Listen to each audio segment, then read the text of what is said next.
Bonjour à tous et bienvenue dans cette nouvelle vidéo. Aujourd'hui on va parler de ma visite à Mirabilandia. C'est parti. Ci proverai con un mondo di parole, glielo dirai, non ti crederanno mai, lo giurerai, un'emozione senza fine, di quelle che il fiato non lo Donc déjà pour commencer, Mirabilandia est un parc situé en Italie, plus précisément à Ravenne. Je vous l'affiche là quelque part, je sais pas où. Il est composé de 10 montagnes russes, la plupart c'est de la merde, mais on verra par la suite qu'il y a vraiment des bonnes montagnes russes dans ce parc. Donc je vous propose tout de suite de commencer. En arrivant aux abords du parc, donc ça va être le premier sujet de notre vidéo, on remarque un parking pas forcément moche, ça ressemblait à un parking de parc, un peu avec de la verdure et des places de parking, c'est un peu le but. On a dû attendre une trentaine de minutes avant l'ouverture du parc. L'entrée était pas forcément belle, remplie de gris bleu et jaune en couleur du parc.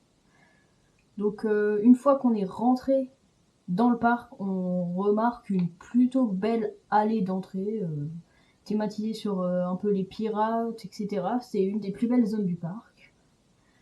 Mais par contre, dès qu'on avait passé cette zone, c'était vraiment plus beau.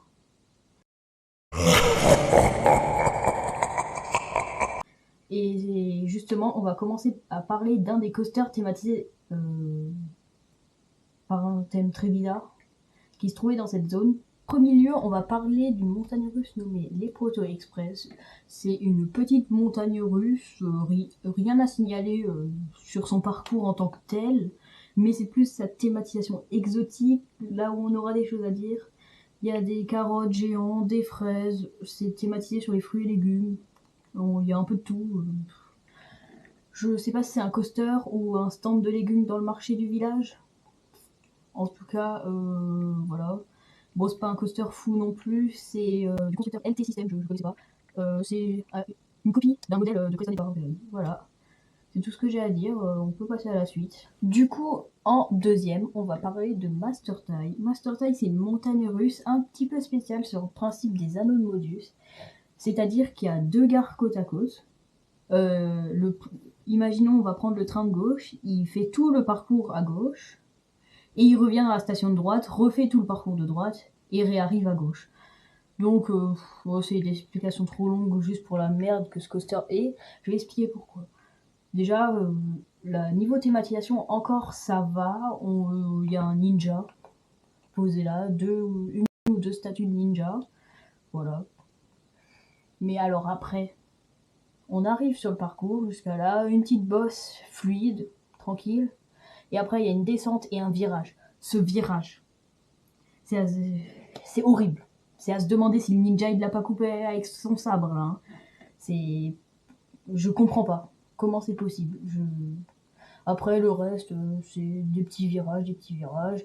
Et après, on doit encore subir le deuxième tour. Le parcours de droite est moins difficile que celui-là de gauche, mais les deux, c'est de la merde. Donc maintenant, on va parler d'une autre montagne russe nommée Rexplorer. Donc c'est une montagne russe un peu mieux que les deux précédentes, mais bon, on n'oublie pas que c'est quand même de la merde. Là, je commence par tous les coasters de merde, comme ça après on est tranquille.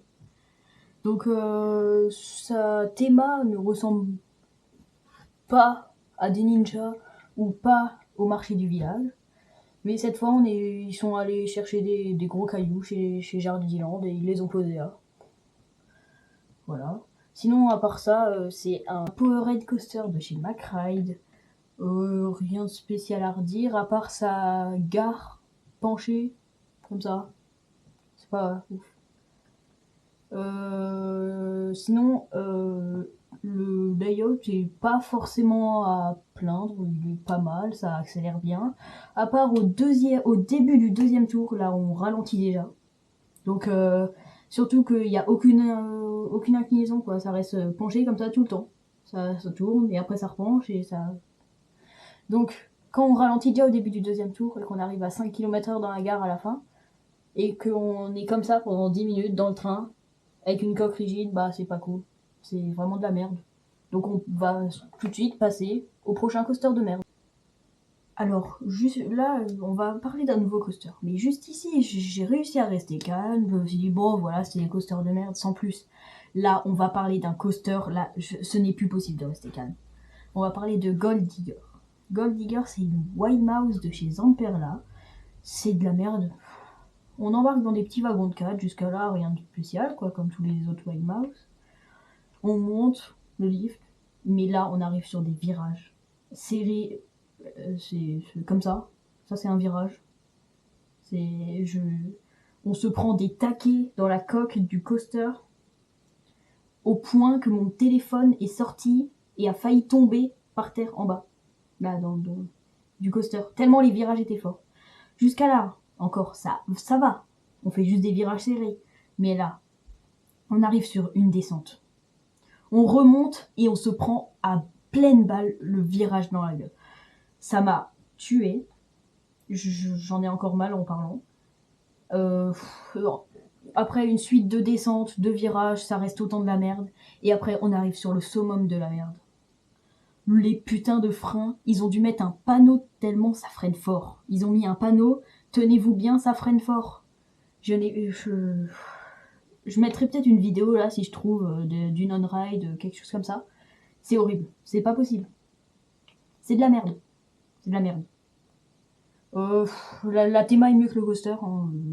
Là, c'était le dernier vrai coaster de merde. Il y a encore un autre coaster, là, on va parler après, c'est un peu de la merde, mais ça va, c'est un bon coaster quand même. Là, je n'en peux plus de parler de coaster de merde. Donc maintenant, on va parler d'autre chose que des coasters. C'est parti. Alors, à présent, on va parler d'une autre attraction dans ce parc, c'est-à-dire le flow. Donc, les bûches en français. Donc, il a une particularité par rapport aux autres, c'est que ce n'est pas une bûche, c'est des voitures. Donc, on rentre dans des limousines, des voitures. C'est original et c'est la seule belle chose de cette attraction parce que sinon tout le reste c'est moche, c'est délavé. On a des vieilles toiles tendues, délavées, des tunnels en tôle, il n'y a rien qui va. Voilà, rien ne va, c'est moche. Après sinon le parcours est encore sympa, il y a une double drop et une petite. Voilà, c'est un parcours de flou classique quoi. Voilà, j'ai rien d'autre à dire dessus. Donc maintenant on retourne sur les montagnes russes avec ce qui est considéré comme une montagne russe mais ce qui n'en est pas vraiment une. Un disco coaster de chez Zamperla. C'est de la merde comme tous les disco coasters. Et en plus il est moche, il n'y a aucune thématique. On lui envie celui-là de départ dont on parlera dans la prochaine vidéo. Voilà, c'est tout ce qu'il y a à dire sur le disco. On passe à la suite. Donc on reste toujours dans les montagnes russes avec un autre type de coaster dont on n'a pas encore parlé dans cette vidéo, un water coaster, donc c'est une montagne russe aquatique. Celle-ci est du constructeur Italy et c'est une très bonne montagne russe, contrairement à ceux de chez McRae. Je mettrai une image. C'est nul! Déjà, on a un ascenseur vertical de 50 mètres, il me semble. C'est énorme juste pour faire une descente et deux virages. Mais c'est fluide, il y a une descente, un petit splash, 2-3 virages, une zone de frein et à la fin on se fait rincer. Tout ce qu'on attend d'un water coaster, même si ce jour-là on était sous la pluie. Une photo de moi quand je sors. Voilà, ça doit ressembler à peu près à ça. Donc voilà, c'est une très très bonne attraction. On passe à la suite. Alors avant, je vous avais dit qu'il restait encore un coaster un peu considéré comme de la merde, mais pas trop. C'est Des Moraes, donc c'est un dueling coaster de chez Morer. C'est leur nouveau modèle de Spike Coaster. C'est vraiment pas ouf, vu le prix que ça a dû coûter. Je mettrai le prix quelque part si je l'ai. En gros, on est assis sur des motos à deux et on a un accélérateur dans la main et on accélère, on choisit notre vitesse tout le long du parcours. Sauf que, à part le début, il y a une bonne accélération et tout le reste, on va à 2 à l'heure. C'est sans intérêt. Vraiment, en plus, il y a un débit théorique vraiment nul. On a attendu 30 minutes alors que le parc était vide, il pleuvait. Ça sert à quoi? L'attraction ouvre de 14h à 17h, donc pendant 3 heures de la journée, parce que sinon elle tombe en panne. C'est ce qui est écrit sur les panneaux dans le parc. Voilà. Sinon, c'est sympa, hein, ça va vite, mais il n'y avait aucune accélération, rien. Il n'y a pas d'airtime. Voilà, c'est sans intérêt. Je dirais pas à raser parce que c'est la dernière nouveauté du parc, mais bon. C'est pas de la merde, mais c'est pas incroyable non plus. On le laisse là où il est. Donc à présent, on va passer aux 2 bangers de ce parc et des raisons pour lesquelles il faut visiter. Donc en premier, on va parler de High Speed. High Speed est un blitz coaster de chez Intamin. Il est propulsé de 0 à 110 km/h en 2,2 secondes, va à 55 mètres dans mes souvenirs, possède 2 inversions, et voilà, ça suffit. On va faire un peu le récapitulatif du layout. Donc en premier, un launch, un top hat, avec un gros airtime en haut. On redescend S-turn. Voilà, je mettrai les photos de ce que je parle là, au moins on comprend. Ensuite, un bon airtime, un autre S-turn, un grand virage, et là, incroyable, un corkscrew qui passe au-dessus de la gare. C'est whippy, c'est ça à fond, incroyable. Après, un virage, et ensuite on suit avec une autre vrille, avec un bon hang time. Ensuite, on arrive sur la zone de frein de mi-parcours, une petite bosse, un virage, et on a fait un bon coaster. C'est actuellement dans mon top 3 des meilleurs coasters. Après, je dis pas que ça y restera pendant longtemps, mais voilà, il est dans mon top 3 avec Expédition GeForce et Voltron. Il se place quand même vraiment bien. Et maintenant, on va parler de son compère Katoon. Katoon est un invertible BNM de 50 mètres de haut. J'ai plus les statistiques exactes, il doit aller vers 110 km/h comme High Speed. Il possède 6 inversions. Et il est aussi dans mon top 5 coaster, il est top 4 il me semble. Donc voilà, c'est une très très bonne machine.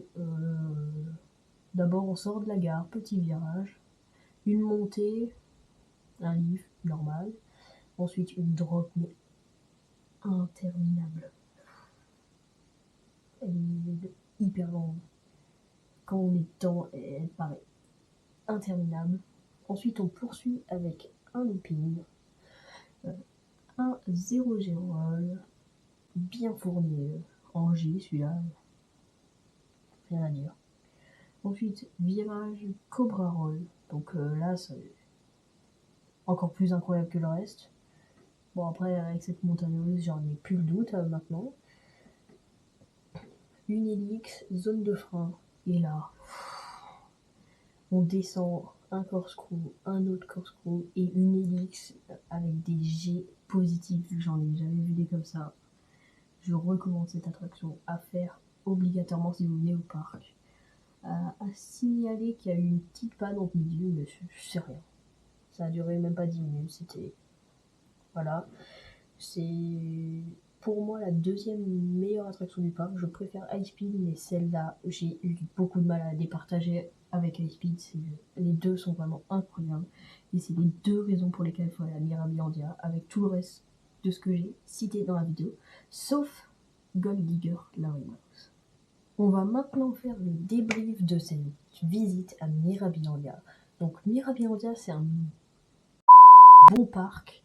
Il a tout pour être un hit européen, tout pour plaire, mais il a des défauts, comme son manque d'entretien, comme dans la zone de die verticale, ou le flou, qui est totalement délabré, c'est pas possible.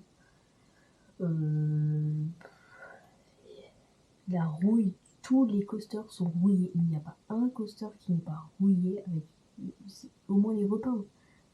Alors je sais qu'ils ont repeint High Speed, il me semble, il n'y a pas si longtemps que ça, mais c'est pas possible. Mais après, il y a des points positifs. Donc déjà, les monstres en termes de coaster qu'on a dans le parc, le débit plutôt bien, la gestion était pas mal pendant cette journée. Il y avait un train sur Katoon, mais il n'y avait personne dans la file. Il y avait 2 trains sur High Speed, alors que il y avait quand même pas non plus trop de monde. Après, il y avait du bon merch dans la boutique, j'ai trouvé mon bonheur. Voilà. Et voilà, c'est tout ce qu'il y a à dire sur ce parc. Les gens étaient super sympas. Après, il y a un autre point négatif, la pluie. Mais ça, on n'y pouvait rien. Donc voilà, j'espère que cette vidéo vous aura plu. Si c'est le cas, je vous incite à me dire ce que vous en avez pensé dans les commentaires. C'est ma première vidéo de genre sur cette chaîne ou sur une autre chaîne que j'ai déjà eue. Bah sur ce, salut!